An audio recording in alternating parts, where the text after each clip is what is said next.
Hi, ఇవాళ మనం Italian famous dessert తిరామిసు చేసుకుందాం. ఇది చాలా టేస్టీగా ఉంటుంది, ఇంకా మనం హ్యాపీగా ఇంట్లో చేసేసుకోవచ్చు. ముందైతే ఈ తిరామిసు డెజర్ట్కి లేడీ ఫింగర్స్ అని చేస్తాం. అవి ఒక టైప్ ఆఫ్ బిస్కెట్స్ అన్నమాట. వాటి కోసం నేను అన్ని ఇంగ్రీడియంట్ బాక్స్లో వేసాను. బటర్, షుగర్ పౌడర్, ఇంకా వెనిలా ఎసెన్స్, ఇంకా మిల్క్ వేస్తున్నాను. ఇవి ఆల్రెడీ మరిగించిన మిల్క్ 4 టీ స్పూన్లు వేస్తున్నాను.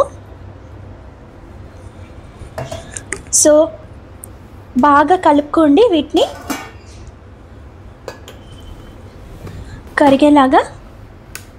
ఆ తర్వాత ఇవి బాగా కలిసాక ఇప్పుడు నేను 1 కప్పు మైదా తీసుకుంటున్నాను. బాగా జల్లించండి. ఈ బిస్కెట్స్ కింద ఉంటాయన్నమాట, మీద క్రీమ్ ఉంటుంది. దీనికోసం ఒక 1/4 టీ స్పూన్ బేకింగ్ పౌడర్ వేస్తున్నాను. అలాగే 1/4 టీ స్పూన్ బేకింగ్ సోడా. ఈ ఇంగ్రీడియంట్స్ అన్నీ మనకి నచ్చినట్టుగా అవ్వదు, బేకింగ్ కదా, సో యాజ్ ఇట్ ఈజ్ ఆ మెజర్మెంట్తోనే చేయాలన్నమాట. ఇవన్నీ బాగా కలిపి బీట్ చేయాలి. ఇప్పుడు నేను ఒక పైపింగ్ బ్యాగ్ తీసుకుంటున్నాను. అందులోకి ఈ మిశ్రమం మొత్తం షిఫ్ట్ చేయాలన్నమాట. మీరు కావాలంటే పాల ప్యాకెట్ ఉంటుంది కదా, ఒకవేళ మీ దగ్గర పైపింగ్ బ్యాగ్ లేకపోతే మీరు పాల ప్యాకెట్లో కూడా వేసుకొని కార్నర్లో ఇలా ఇచ్చేయచ్చు. కట్ చేసి ఇలా వేసుకోవాలన్నమాట. వీటిని లేడీ ఫింగర్స్ అంటారు. కొంచెం షేప్ అటు ఇటు అయినా పర్లేదు, తర్వాత మనం మళ్ళీ సెట్ చేసుకోవచ్చు.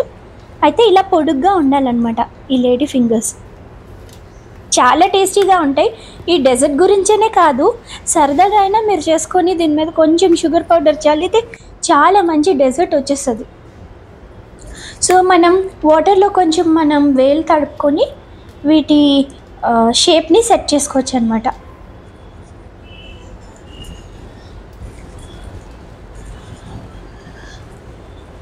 ఇవి 17 మినిట్స్ ఉంచాలి ఓవెన్లోని 170 డిగ్రీస్లో. 16 to 17 మినిట్స్ మధ్య మీరు ఉంచితే ఇదిగోండి ఇలా బేక్ అయిపోతాయి. చాలా టేస్టీగా ఉన్నాయి ఈ బిస్కెట్స్. వాటంతట అవి కూడా మనం చేసుకోవచ్చు, చాలా కమ్మగా ఉన్నాయి. సో అలాగే నేను 2వ బ్యాచ్ కూడా పెట్టేశాను. నాకు 2 బ్యాచెస్ వచ్చాయన్నమాట బిస్కెట్స్. ఇప్పుడు మనం ఇన్స్టెంట్ కాఫీ తీసుకొని కలుపుకుంటాం అన్నమాట. ఒక 2 టేబుల్ స్పూన్స్ హాట్ వాటర్లో 1 table spoon instant coffee powder కలపండి. ఇప్పుడు మనం చేసిన బిస్కెట్స్ దీంట్లోని ముంచుతామన్నమాట. సో ఇది మాస్కర్పోనీ చీజ్, క్రీమ్ చీజ్ అని కూడా అంటారు. ఈజీగా మార్కెట్లో దొరుకుతుంది. ఇది తీసుకోండి. ఇది నేను 1 కప్ తీసుకున్నాను. దీంట్లోని 1/2 కప్పు షుగర్ పౌడర్ వేసి బాగా బీట్ చేయాలన్నమాట. చాలా కమ్మగా ఉంటుంది. చాలామంది ఈ క్రీమ్ చీజ్తో ఫ్రాస్టింగ్స్ కూడా చేస్తారు కేక్స్కి. నెక్స్ట్ 1 కప్పు విప్డ్ క్రీమ్ వేసాను. ఇంకా నాకు షుగర్ సరిపోలేదు అనిపించి ఒక 1/4 కప్పు మళ్ళీ షుగర్ పౌడర్ వేసి వెనిలా ఎసెన్స్ కూడా వేసి బాగా బీట్ చేస్తున్నాను అనమాట. సో మనకి ఈ కన్సిస్టెన్సీకి వచ్చేస్తుంది మన క్రీమ్. ఇప్పుడు మనం అసెంబుల్ చేసుకుంటాం మన డెజర్ట్ని. మనం చేసుకున్న బిస్కెట్ని కాఫీలోని డిప్ చేస్తామన్నమాట. జస్ట్ ఎక్కువసేపు వద్దు, మెత్తగా అయిపోయేంత, జస్ట్ ఒక 2 సెకండ్స్ అటు ఇటు తిప్పేసి తీసేయండి, సరిపోతుంది. ఎక్కువసేపు ఆ కాఫీలో ఉంచొద్దు. సో అలా మీరు ఒక బాక్స్ కానీ మీరు కంటైనర్ కానీ తీసుకొని ఇలాగా కాఫీలోని ముంచి తీసి పెట్టుకోండి. ఇలా ఒక లేయర్ ఫామ్ అవ్వాలి. దాని మీద మనం తయారు చేసుకున్న ఈ చీజ్ మిశ్రమాన్ని వేస్తామన్నమాట. బాగా ఫుల్ కప్పాలన్నమాట చీజ్ మిశ్రమాన్ని. ఇప్పుడు నెక్స్ట్ 2వ లేయర్ అన్నమాట. ఇలా మీరు ఎన్ని చేసుకున్నారో అలా మీ కంటైనర్ సైజ్ బట్టి మీరు ఎన్ని లేయర్స్ అయినా చేసుకోవచ్చు, మీ ఇష్టం.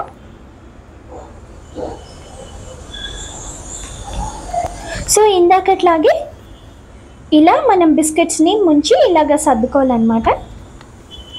ఇప్పుడు దీని మీద మళ్ళీ నేను నా చీజ్ లేయర్ని వేస్తున్నాను. అంతే అండి, మన డెజర్ట్ అయిపోయినట్టే. చాలా సింపుల్, కొంచెం ఓపిక పెట్టుకుంటే మనం చేసుకోవచ్చు. అండ్ చాలా చాలా టేస్టీగా ఉంటుంది. మీరు అనుకోవచ్చు అవునా అంత టేస్టీగా ఉంటుందని, బట్ తిన్నాక తెలుస్తుంది చాలా టేస్టీగా ఉందని. పదే పదే చేసుకోవాలని అనుకుంటారు. ఇదిగోండి నేను మొత్తం చీజ్ మిక్చర్ వేసేసాను.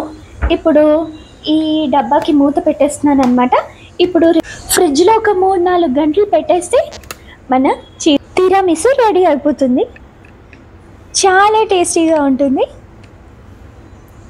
సో ఇదిగోండి ఒక 3 గంటల తర్వాత నేను తీసాను. సో దీని మీద మనం కోకోవా వేసుకుంటే చాలా బాగుంటుంది. ఇలా కోకోవా మీదంతా స్ప్రెడ్ చేయండి. కావాలంటే మీరు ఒక చిన్న మనం కాఫీ స్ట్రెయినర్ ఉంటుంది కదా, ఫిల్టర్ చేసుకునేది, దాని మీద వేసైనా మీరు పరుచుకోవచ్చు. సో ఇదిగోండి మన డెలీషియస్ తిరామిసు రెడీ అయిపోయింది. చాలా చాలా టేస్టీగా ఉంది. అసలు ఒక స్పూన్ తినగానే ఇమ్మీడియట్గా అసలు ఎంత బాగుందా అనిపించింది.